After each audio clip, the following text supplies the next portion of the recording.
सध्या भारतीय क्रिकेट संघात सगळ्यात यशस्वी काम करणारा खेळाडू यशस्वी जयस्वाल काल एक मोठा रेकॉर्ड बनवता म्हणजेच टेस्ट मॅच मध्ये डबल सेंचुरी मारता राहिलाय। तो दुहेरी शतक झळकवणार होता, पण एका चुकीमुळे ते हुकलं। दिल्लीत भारत विरुद्ध वेस्ट इंडिज टेस्ट मॅचचा कालचा दुसरा दिवस होता। पहिल्या दिवशी 2 विकेटवर भारताने 318 रन स्कोर केले।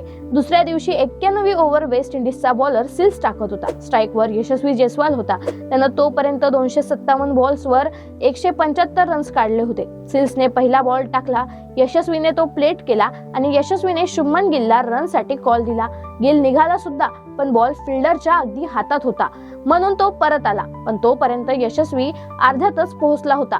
इकडं फिल्डरने बॉल विकेट कीपर कडे थ्रो केला। यशस्वी परत माघारी फिरला, पण तोपर्यंत त्याच्या विकेट्स उडाल्या। तो प्रचंड नाराज झाला। त्याची डबल सेंचुरी होण्यासाठी फक्त 25 रन बाकी होते। तितक्यात तो रागातच शुभमन गिलला काहीतरी बोलला। तो व्हिडिओ सध्या सोशल मीडियावर प्रचंड व्हायरल होतोय। आता काहींच्या मते बॉल थेट फिल्डरच्या हातात गेला असताना यशस्वीने पळायला नको होतं।